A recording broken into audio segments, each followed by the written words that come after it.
Perkenalkan, nama saya Korna Ahmad, NIM 235221042, kelas akuntansi syariah 2B. Nah, ini memenuhi tugas IBJ. Saya akan menceritakan atau meresum tentang perjanjian Giyanti pada tahun 1755 dan terbelahnya Pulau Jawa. Pada tahun 1755, Mataram menghadapi situasi krisis setelah mangkatnya Sultan Pakubuwono II dan persaingan antara dua pretender tahta, Pangeran Mangkubumi dan Pangeran Sambernyawa. VOC, perusahaan perdagangan Belanda, melihat peluang untuk memanfaatkan ketidakstabilan ini dalam mengamankan kepentingan mereka di Jawa.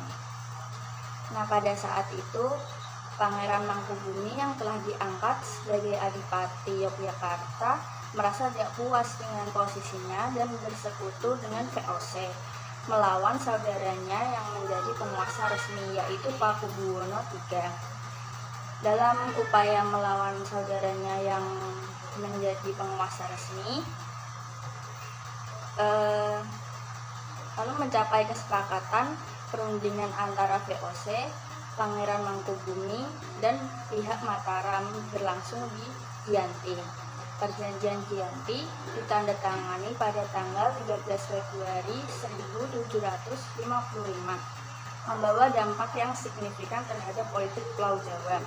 Hasil perjanjian tersebut membagi wilayah Mataram menjadi 3 bagian utama, yaitu Kesultanan Yogyakarta yang diberikan kepada Pangeran Mangkubumi, 2 Kesultanan Surakarta diberikan kepada Pakubuwono III, dan wilayah pesisir utara dan timur Jawa dikuasai oleh VOC.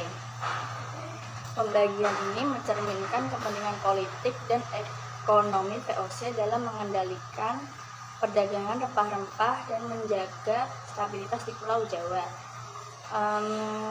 Meskipun perjanjian Giyanti pada awalnya berhasil menyelesaikan konflik, namun dalam jangka panjangnya membawa konsekuensi politik dan sosial. Pembagian wilayah tersebut menciptakan ketidakstabilan politik dan persaingan terus-menerus antara Jogja dan Surakarta. Dengan campur tangan VOC yang terus-menerus dalam urusan dalam negeri, perjanjian Giyanti juga memperkuat posisi VOC sebagai kekuatan dominan di Pulau Jawa. Wilayah pesisir yang dikuasai VOC memberikan mereka kendali ekonomi dan sumber daya alam, menjadikan mereka sebagai pemain utama dalam perdagangan rempah-rempah di kawasan tersebut.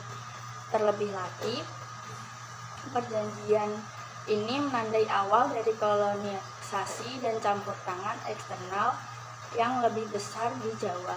VOC mengambil peran penting dalam politik lokal dan ekonomi yang menciptakan dinamika yang kompleks dan mempengaruhi arah sejarah Pulau Jawa yang akan datang.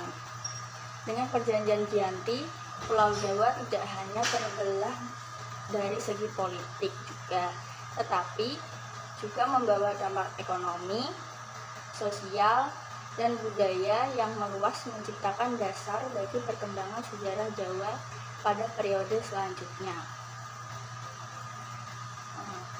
Wassalamualaikum warahmatullahi wabarakatuh.